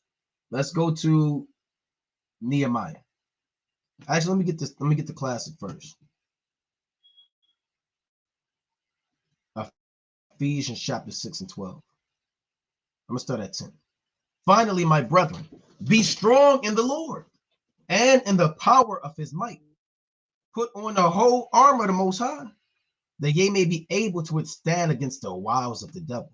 What are the wiles of the devil? His sorcery, his guile, his deceit. Let's pull up this word wiles. Right? Methodia, if I'm not mistaken. Strong's G 3180, methodia. So the wiles of the devil are his methods, right? His plans, his strategy. Those are the wiles of the devil. He has a method. What is the definition of a method? Let's see, method. Okay, definition. Method, a particular form or a procedure of accomplishing or approaching something, especially a systematic or established one. So he has a procedure, technique, a plan, a routine. He has a plan of action on how to overthrow you. He has a method, and the method for one brother may not be the same method for another brother. Satan is very methodical. He doesn't just say lust, and then all of these lust demons just unleash and they just run through the house. No, man. Doesn't just sit there and call out a demon. Concupiscence, and all these demons just manifest. No, he's methodical. He's analyzing you, man. He's looking at you. He's a hunter. Hunters are patient. Hunters can sit out there all day, man. They still, they don't move. They're in the lurking places. And they're wondering how they should attack you. They're looking at you. They know that you are binge watching 6 hours of your favorite TV show. They know deep down inside that all you do, you always got them AirPods in. Like you always got them little white AirPods in. That's the new thing. You always got music just blasting in your mind. So they're looking at you. They're looking at how much of your thoughts are to Yahweh Bashmi Mashah. How much of your thoughts are to this truth? How many thoughts you have when it comes to examining yourself? He's very methodical. Like we brought out that cat. He's a lion, man. He sitteth. Esau's not the only lion. 1 Peter 5 and 8 says, be sober, be vigilant, because your adversary, the devil, as a roaring lion, walketh about, seeking whom he may devour. Psalms chapter 10 and verse 8. Now this is really going into Esau, but on a spiritual level, is going into Satan. He sitteth in the lurking places of the villages. So the lurking places on a spiritual level is that internet, that website, that TV. You understand? That radio, your music that you listen to. That's the lurking places. You may not see Satan there, but he is there. You may not see him on a flat screen TV, man. Well, I don't see Satan on the flat screen. Just watching the show. What could possibly go wrong? That's a lurking place. Then he hops on you through the TV. Got lewd sex scene on there. You just lusting and watching. Next thing you know, you got a sex spirit on you, man. Wondering why you're struggling now with masturbation and porn. Wondering why you're struggling with fornication. Because you let Satan get you out of that lurking place from behind that screen, man. From that AirPod. You know? You're listening to 3-6 Mafia, Juicy J, Project Pat, some old Gucci mixtape, man. Wondering why you have spirits of wrath. You can't seem to control your anger anymore. You used to be very patient and very temperate. Now you're impatient. You know, you're flipping tables over. You have road rage because you got these spirits, the lurking place. So you have to be cognizant of where Satan is, because he's in a lurking place. All right? He's in this, he's in that, he's over here, man. He doesn't just come out and say, I'm Satan. Give me the account of Satan coming to you and say, hey, look, I'm Satan. I'm here to overthrow you. I'm here to sift you out. How you doing? Shalom. Give me the account of saying, Yahweh Bashmi Abashai Barakathum, right? Yahweh Shai, Shalom. I'm Satan, Hashatan. I'm here. I'm just be thorough. I'm here to sift you out, right? It don't work like that. He's in the lurking places and darkness. And the secret places doth he murder the innocent. His eyes are privately set against the poor. He lieth in wait secretly as a lion in his den. He lieth in wait to catch the poor. He doth catch the poor when he draweth them into his net. So a net is a trap. Some others get enticed to give your thoughts over to your job. Some brothers 24/7. Some brothers get enticed. All they think about is that big promotion. All they think about is how to hate their brother. They're entertaining thoughts of envy, sex, lewdness, guile, folly, vanity, madness. And you have been drawn into his net. You have to be aware of your adversary and his war that we are in, warring against the laws of our mind, making us want to hold grudges, making us want to not forgive our brother, making us want to not take correction or be proud. You have to be aware of these demons, man. Right? Let's go to 1 Chronicles, chapter 29. Right? I put 18. Right? Let's double check. Right? Kind of a good precept. I'm going to start at 26. 1 Chronicles, chapter 29 and 16. So like 1 Chronicles 29 and 16. O Lord our God, all this store that we have prepared to build thee in a house for thy holy name cometh to thine hand, and is all thine own. I know also, my God, that thou triest the heart. You see that? What does that mean, try? He tests you. The Lord tests your heart, man. See if you're going to entertain evil thoughts. You're going to entertain that demon. He tries the hearts every day. What do you think about on a day-to-day basis? Then you have to fight your thoughts to think about the truth. You got to kick out those thoughts. What the hell am I thinking, man? Right? Damn, wicked thought came into my mind. So the Lord tried the heart. See if you're going to entertain that wicked thought. Right? Thou triest the heart and has pleasure in uprightness. As for me and the uprightness of mine heart, I have willingly offered all these things. And now have I seen with joy thy people, which are present here, to offer willingly unto thee. Right? Here's the point. O Lord God of Abraham, Isaac, and of Israel, our fathers, keep this forever, and the imagination of the thoughts of the heart of thy people, and prepare their heart unto thee. So this is a prayer right here. You want to pray that the Lord keeps in our imagination a thought to seek after the Lord. Because what is imagination? Right? Your imagination is also your thoughts. Well, let's pull this up. Imagination. We're getting these definitions today. Imagination. the faculty of action of performing new ideas or images or concepts, right? It's like of external objects not present to the senses. So you want your imagination to be of the Lord, man. Any new thoughts, anything that you want to, I don't want to use that word, anything you want to dwell on that may not exist yet, rather it's an idea or something you want to do for the Most High. Because Jake, you have an imagination and you want to do something evil, right? You want to create some new evil way of smoking weed. You want to open up the weed. You want to lace it with this. You want to put some NyQuil on it. You want to dip it in this. You want to put it in the oven. You want to take it out. You want to leave it in the sun. You're imagining new ways to get high, man. New ways to get drunk. Okay, maybe we take this candy. Okay, we put it in the bowl. Okay, we take some vodka. Okay, we take some tequila. Okay, we mix a little bit of fruit in there. We stir it up 10 times. Put it in the fruit. You're imagining how to sin, man.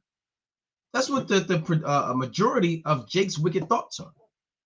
Instead of imagining what it would be like to be in the kingdom, what a true man of the Lord should do, how a true man of the Lord should speak, how a true man of the Lord should walk, how a true man of the Lord should be in his word, man. That's what brothers' imagination should be in, man. Right? Your fascination, right? Your curiosity.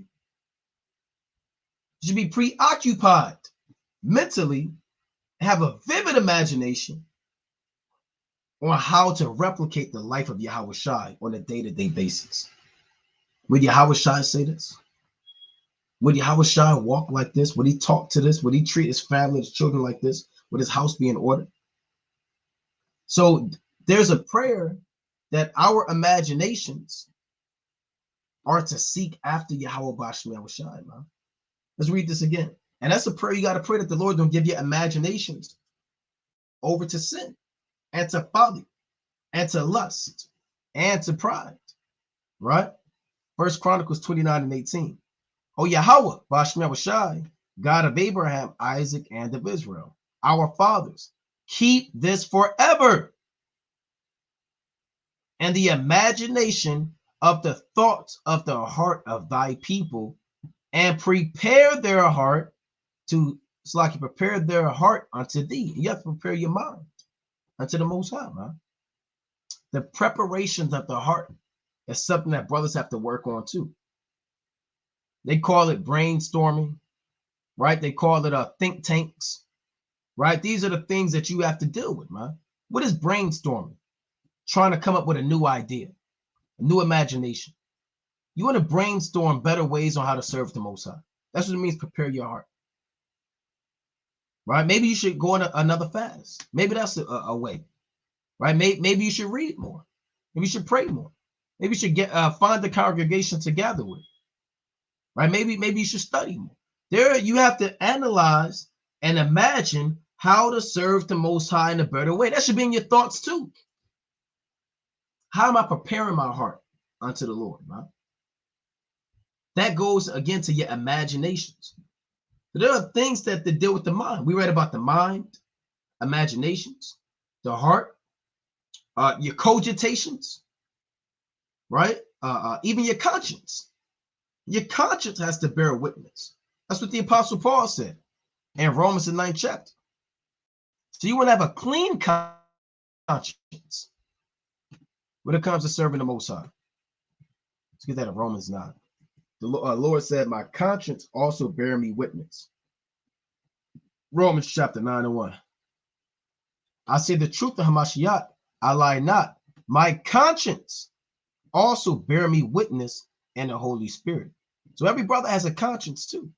Now, what is this word conscience? Let's put this word up in the Greek. You may hear that when my conscience condemns me. Right? What is the word conscience? Let's pull this up.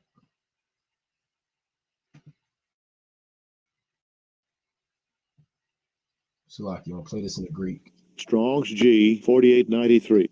Sunaidesis. Sunaidesis. Sunaidesis. The conscience of anything, the soul as distinguishing between what is morally good and bad, prompting to do the former and shun the latter, commending one, condemning the other. So your conscience is your decision tree in your mind to tell you what's righteous and what's wicked, what should be done that's profitable and what's evil. So a conscience is really something that a filter to show you good and bad. Some people don't have a conscience, right? And all they do is evil. There's no condemning them once they commit it. You think Esau condemns himself once he does something that's evil? Once he bombs a city, molests children, sex traffics, harvests organs, destroys the saints? You think he has a conscience that says, I don't know if I should really do this. Is this the way that I should go? No, he doesn't. He doesn't have a conscience. That's why Habakkuk chapter 2 says, behold, his soul, which is lifted up, is not upright in him. But the just shall live by faith. So his soul, his conscience, will not allow him to defer between what is good and what is bad. But the man of the Lord, if you're meditating in the scriptures, then it's going to reflect on your conscience. Right? This is right, chapter 14 and 2. Blessed is he whose conscience hath not condemned him, and whose hope is not. It's like you're in his. Let me read it again. Sirach 14 and 2. Blessed is he whose conscience hath not condemned him, and who is not fallen from his hope in the Lord. So the Lord is telling the man that he's blessed when his conscience doesn't condemn him. Why would your conscience condemn you when you know you did something off? When you was meditating on lewdness and then you did the lewdness. Right? You was watching some lewd, nasty sight. Then you heard, but close your nasty laptop. And you put your head down. And you feel ashamed and guilty. Or you committed fornication. You reached out to this brother's wife, man. You heard her try to delete the message, but the message wouldn't delete. You know you shouldn't have did that. So now your mind, your conscience is going to condemn you. Because you were created with the spirit to be upright. Right? Israel was created upright. That's right, chapter 7. It's like Ecclesiastes chapter 7, 29. Behold, this only have I found, that the Most High have made man upright, but they have sought out many inventions. Right? So you don't want your conscience to condemn you either, man. You want to have a clean heart and a clean mind and the eyes of Yahweh Bashim Yahushai. Let's go to Psalms chapter 73. So again, brothers have to ask themselves, what do you meditate on? What's on your mind from the day-to-day basis? Psalms chapter 73 and 1. Truly God is good to Israel, even to such as are of a clean heart. Do you have a clean heart, man? Doesn't mean a healthy organ in your chest. It means a pure spirit, a pure mind, a mind that's not dealing with ulterior motives. Some brothers don't have a clean heart. They're only in this truth because they want to get a woman. They're only on this thing because they want views. They want the preeminence. They don't do things out of sincerity. They do things because they want man to see them, or to convince themselves that they are a man of the Lord, or they do things out of insincerity in the sight of men, or they do things, out of vanity. They don't have a clean heart. Maybe they want to be the next big rapper. So that's why they go to camp, right? So they can kind of make truth music. And are brothers sincere? You have to have a clean heart. All right, let's go to the book of Matthew, the 5th chapter. And that's a spirit that's pure and a spirit that doesn't deal with guile, that truly wants the kingdom, right? That truly is in his truth to magnify the name of the Lord, to serve Yahweh Bashim Yahushai, man. Matthew chapter 5 and verse 8. Blessed are the pure in heart, for they shall see the Most High.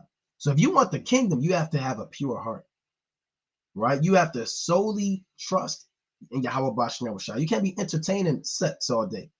Like I said, that big promotion, lust and money, clothes and fashion, pride, the world. A pure in heart person is going to be serving the Lord diligently. We're in this world, we get it, we're in this world. So it's not as if you can't be at the workplace and not do your job. You got to do your job. You got to think about your job to a certain extent. When you're at work, okay, my job is to, I don't know, make a box, right? So you got to do that, man. We get it. You live in this world, but you can't abuse it. You can't go home all day. You think about how to make the next in-depth box all day.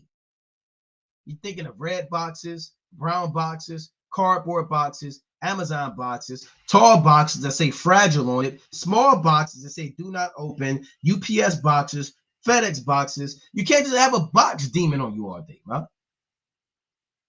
Hey, you do your job and you live in the world and you get it done. Hey, you go home and you have to compartmentalize again and know how to isolate that in your mind. Now you have to focus on the scriptures. Get your reading in, get your studying in, get your prayer in, examine yourself. And when it's time to get that back, you go back into that field and you do your job, man. So you have to know how to train your mind in order to dwell on multiple things. Because we're in the world, but we're also in this truth. When I say in the world, we live in this man's world. I can tell you in 1 Corinthians, they that use his world and not abusing it. For the fashion of this world passeth away. You know, 1 Corinthians chapter 7 and 31. And they that use this world as not abusing it, for the fashion of this world passeth away. So this world is passing away, man. Right? So, you know, we have to know how to have a just balance to a certain extent. Let's go to the book of Acts 23 and 1. Still dealing with a clear conscience and a clear mind. We'll get a few more. Acts 23 and 1. And Paul, earnestly beholding the council, said, men and brethren, I have lived in all good conscience before the Most High until this day. Can every brother say that, man? Paul wasn't lying. He said, I have lived in an all good conscience before God until this day. Meaning I was sincere. I've always been upright. I've always been as pure as I can be. Never thought about overthrowing my brother. Never thought about manipulating my wife. Never thought about being proud, not taking correction. Right? Never thought about mistreating my brother. I have lived in all a good conscience before God until this day. My conscience did never condemn me. When I freaked off and did God knows what, I felt bad about it. We have to push to be on this level where in the day of the Lord, we can say, I have lived in a all good conscience before God until this day, man. Right? And Paul was sincere. He was upright. He didn't do nothing wrong in this account, man. He was falsely accused, slandered. They bore false witness on him, manipulated situations, and tried to deliver him up unto the demons and the powers that be, to the point where Paul had to appear before Caesar, man. Right? So you want to live in a good conscience and wash your heart from any wickedness that may be in it. Jeremiah chapter 4 and 14. O Jerusalem, wash thine heart from wickedness, that thou mayest be saved. How long shall thy vain thoughts lodge with thee? Yeah, how long are you going to think about vanity? Brother, I mean, how much time can you really give to thinking about the NBA finals, man? Right? I mean, you're watching podcasts, you're watching ESPN all day, ESPN2, right? You're dreaming of a starting five. You're saying, well, I don't know if I should take Magic Johnson, because if I take Magic Johnson, then I won't be able to run an offense, right? And you're just thinking of vanity all day, man. How long are you going to think about video games? How much time are you going to give thinking about that big promotion? Your 401k plan 20 years from now. Buying a fancy car. Getting 1,000 wives. Some thoughts are just vain. And the Lord is challenging you, man. He's asked, how long shall thy vain thoughts lodge within thee? When something lodges there, it lives there. What do you think about all damn day, man? What's on your mind? See what's vain. What makes it vain? Well, what makes it vain is it profitable for salvation? That's what it comes down to. Is it of the world? You're thinking of 1,000 wives. How to be the biggest, buffest Israelite. Well, brother, that's vain, man. I want to be the biggest, buffest man of the Lord. I'm working out. I need my winter body for Kent. Right? That's vain. Well, I can't wait to stun on this sister. I'm going to have this dress on. She ain't going to have this dress on. That's vain. Well, nobody's home. I could freak off and do God knows what. That's vain. I'm going to read this again. Jeremiah 4:14. Oh, Jerusalem. Now you can say, well, I don't live in Jerusalem. That doesn't apply to me. I live in D.C. Okay, I live in Baltimore. Okay, I live in L.A. Well, you are Jerusalem, man.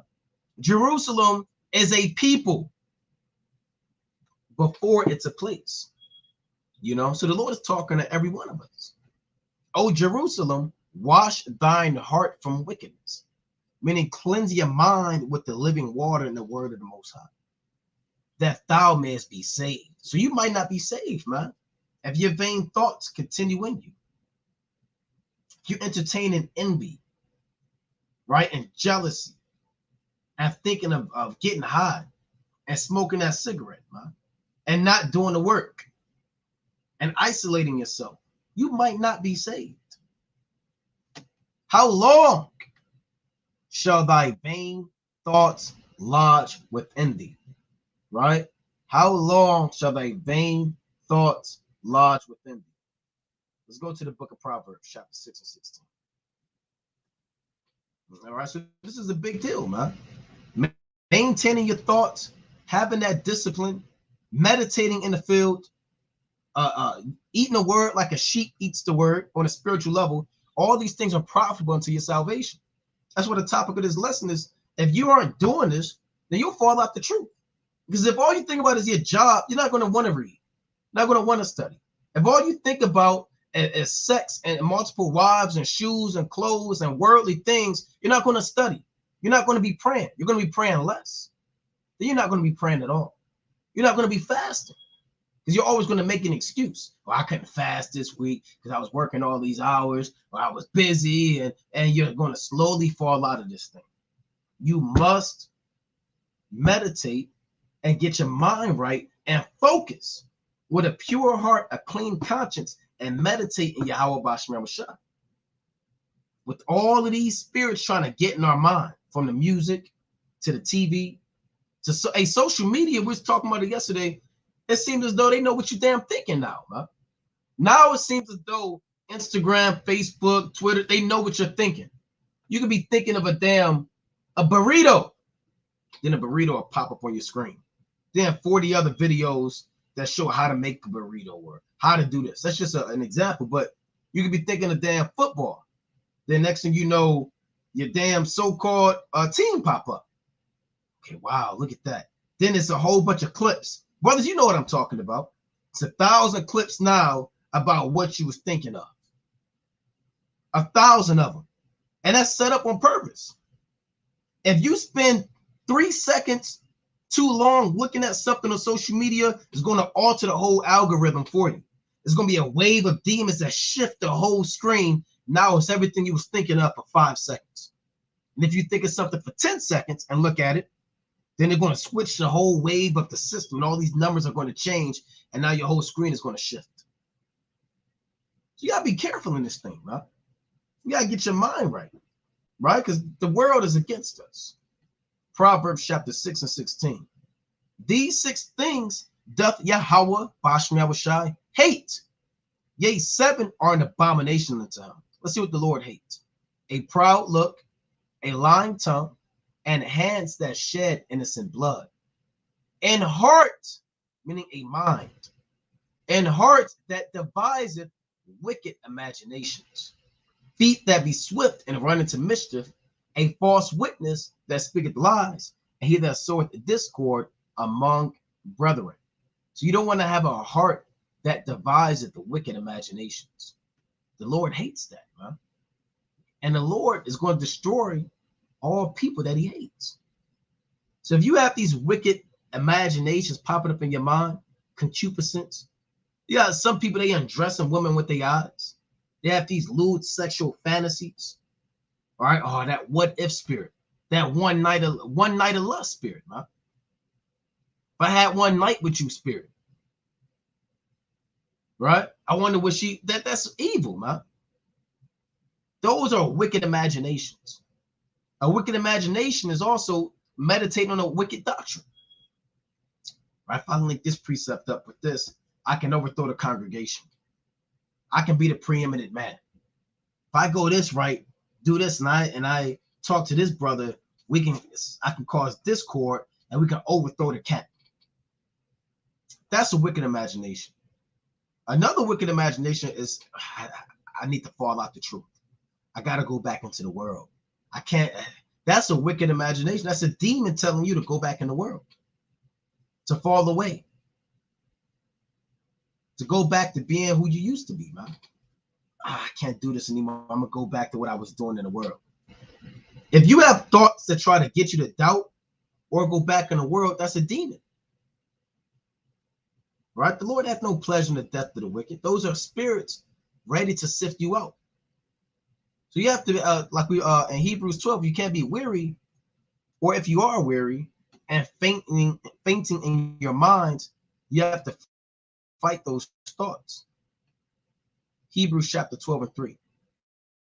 For consider him that endured such contradiction of sinners against himself, lest ye be wearied and faint in your minds. Because you can faint in your mind. It's not just thinking of sex and lewdness all day. You can actually faint in your mind, meaning you can be ready to give up. You can have thoughts of giving up, thoughts of stepping away, thoughts of going back in the world, thoughts of looking back. You can feel weary, stressed out, overwhelmed in your mind, anxious in your mind. And these are spirits that can befall you, man. Stress can play a role in your mind. Stress is also a spirit. Doubt is a spirit. There are many spirits that can hop in your mind, and stress can affect your physical health. Stress can affect your blood pressure. Stress can affect your organs. Some people are so stressed out, they start coughing up blood, man. They get ulcers. You can have stress ulcers in your stomach and intestines. Let's see if I can find that.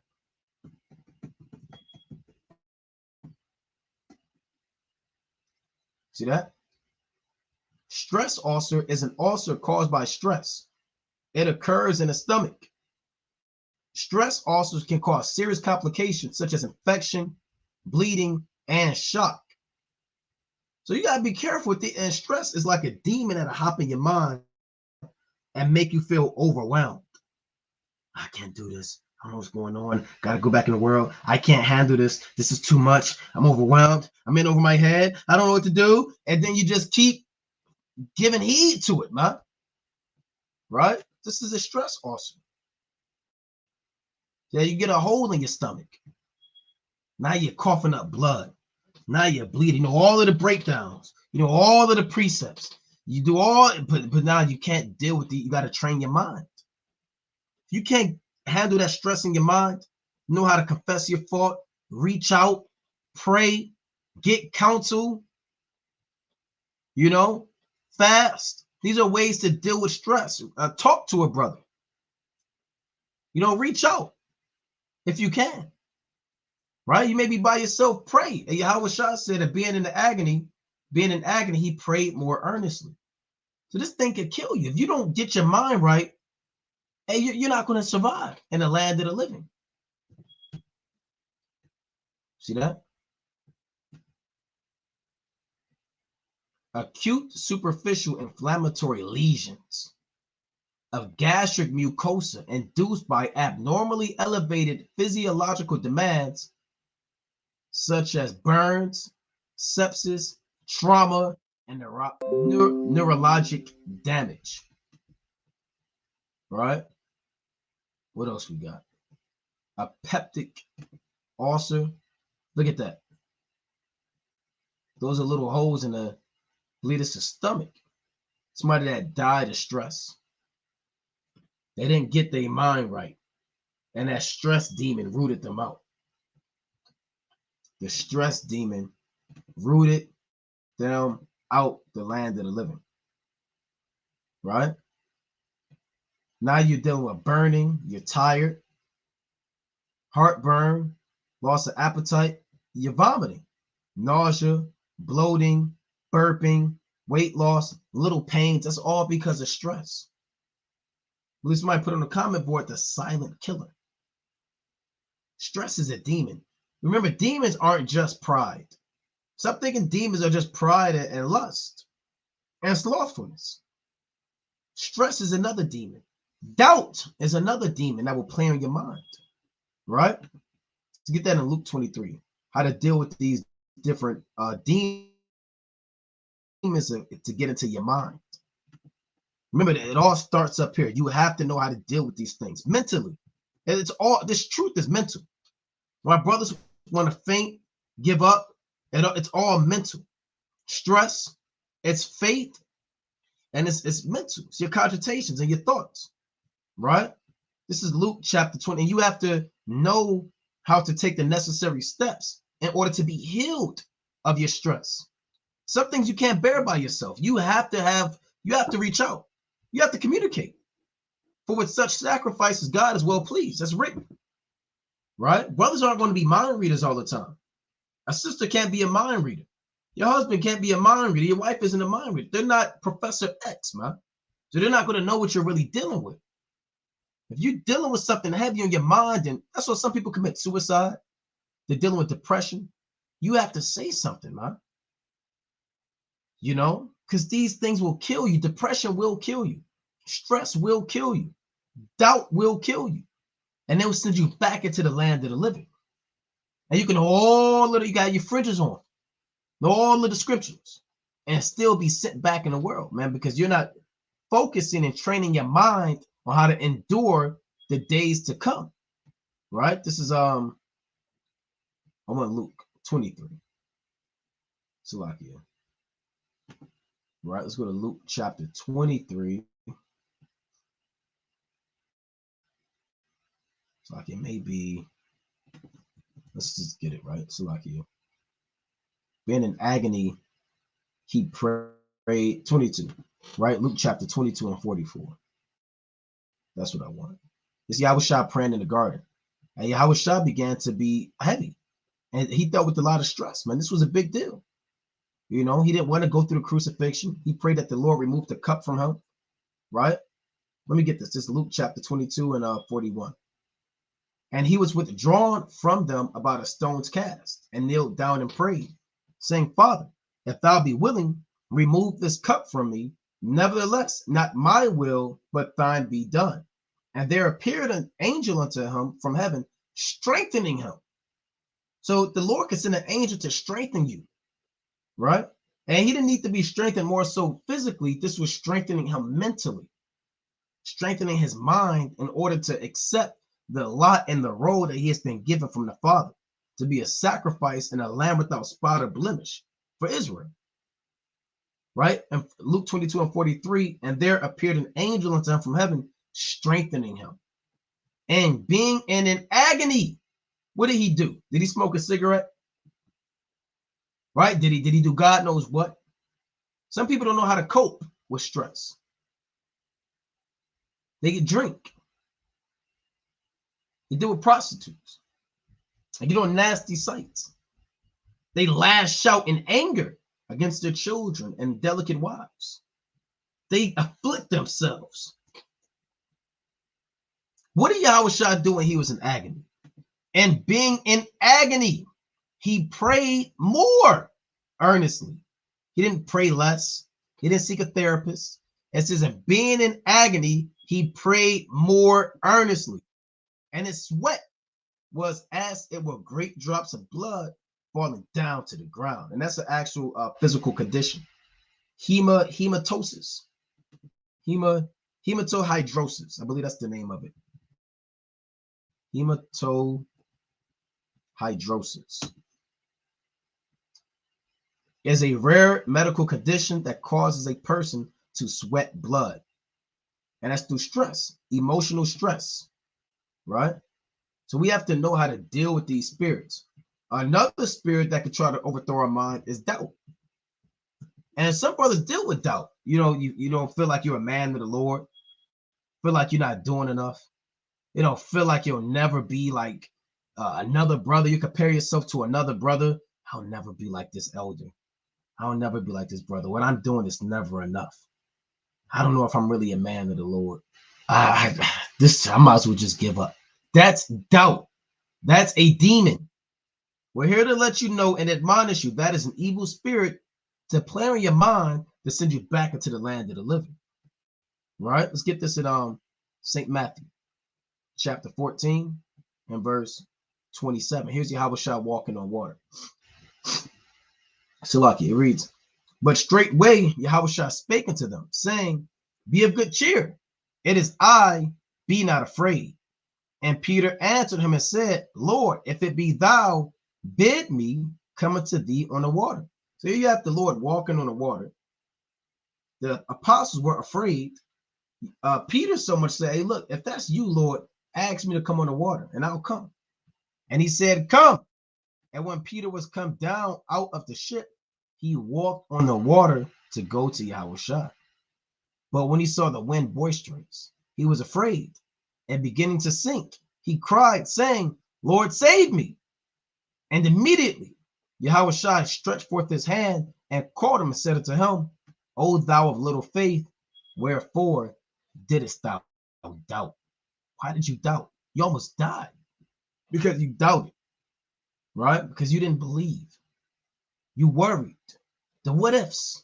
I might not make it. I might drown. The wind might overtake me. And the wind represents what you're dealing with, man. It could be stress from your physical health. It could be financial stress, right? It can be your so-called job wearing you out. That's the wind, right? And you can't doubt this thing. It could be your own thoughts being a plague to you, man. The Lord said, give me any plague but the plague of the heart. And any wickedness but the wickedness of a woman. So you don't want your heart to be plagued, because Peter almost drowned. And it was of the Lord's mercy, that he survived, man. He survived that thing. Sirach chapter 25 and 13. Give me any plague but the plague of the heart. He said, give me anything, man. Give me cancer. Give me a damn lymphoma. Give me heart disease. Give me give me a flesh eating disease, right? Give me diabetes. Give me anything. I'll take anything but the plague of the heart. And any wickedness but the wickedness of a woman. That's how serious we took our mental and spiritual health back then. So much so where he said, I'll take anything, but I have to maintain my mind. That's all I have. I have to focus on this truth. I have to have a pure conscience, a clean heart. I can't entertain sin. I can't entertain doubt. I can't entertain stress. I have to know how to cope and deal with these things that I may survive in these days to come. Huh? I have to meditate in the scriptures. I have to chew the cud. I have to ruminate. Give me any plague but the plague of the heart, man.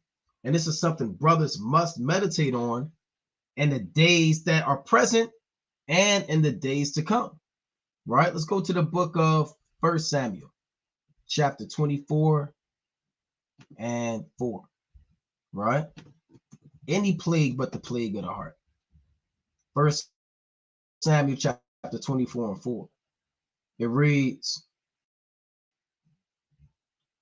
so this is after Saul was hunting David in a cave and went after David, and David did something, right? And the men of David said unto him, behold, the day of which the Lord said unto thee, behold, I will deliver thine enemy into thine hand, that thou mayest do to him as it shall seem good unto thee. Then David arose and cut off the skirt of Saul's robe privately. So yeah, David let these spirits that was on these men get to him, right? And he got influenced. And it came to pass afterward that David's heart smote him because he had cut off Saul's skirt. What does it mean, David's heart smote him? Brothers know what that is, man. When you do something, you feel guilty. You feel bad. Every brother, more than likely, you've been through this, man. Your heart smote you after you did something that you regretted. You felt remorse because you did something that wasn't righteous. You evil and treated your brethren, evil and treated your wife, evil and treated your children, right? Backbited, murmured, got caught in the did God knows what. You have to fight. We don't do things and your heart begins to smite you. Because once your heart smites you, some brothers don't recover from that, man. They don't recover from that conviction, from the conscience condemning them. And they get all lowly and they fall into a slump and they get guilty and they feel bad and it leads to depression. Then they close all of the blinds and close the curtains and they turn the lights off and they just sit in the room and sulk all day. Right? So if your heart smites you, hey, guess what? You gotta figure out why that thing happened and do what it takes not to have it happen again, man. Not being influenced, not giving heed to sin, your prayers, your reading, your examination, being vigilant. These are the things that help you stay rooted in the land of the living and in its truth, man. So you want to have a good conscience and not have your heart smite you. Let's go to 1 Corinthians. Actually, I'm going to hold that. Let's go to Matthew chapter 6. All right, still dealing with the mind. Right, St. Matthew chapter 6 and 22. The light of the body is the eye. If therefore thine eye be single, thy whole body shall be full of light. But if thine eye be evil, thy whole body shall be full of darkness. If therefore the light that is in thee be darkness, how great is that darkness? So what is Yahushua saying? He says your eye, meaning your mind, has to be single. You have to be focused. You have to have the mind of Nehemiah and our forefathers and a mind to do the work. Singly, meaning you have blinders on and the peripheral vision of the world is not influencing you to drift to the right hand or drift to the left. You're focused on the kingdom, the rewards, the promises, everlasting life, immortality, spiritual bodies, dominion, servants, dominion, the glory, etc. If your mind and your eye is single, your whole body is going to be full of light. Right? Meaning wherever your mind is, your body is going to follow. Again, your thoughts become your words become your actions. But if thine eye be evil, if all you think about is lewdness and folly and vanity, then your body's going to follow that. You're going to do the works of a man that thinks of evil all day and the works of a man that thinks of sin all day. Thy whole body should be full of darkness, and therefore the light that is in thee be darkness. How great is that darkness? So you have to train your mind and solely focus on Yahweh Bashim Yahushai, man. If you aren't doing this, if you aren't meditating, examining yourself, if you aren't praying, if you aren't knowing how to deal with these demons through prayer, confessing your fault, reaching out, fasting, beseeching the Most High, calling upon Yahweh Bashim Yahushai, then there's a great chance that you'll fall out the truth. It all starts up here, man. Right? So with that, we're going to close up, giving, of course, our honor and glory to Yahweh. Bashim Mashiach Yahushai, Most High willing you were edified. Kwam Yashalom. Shalom.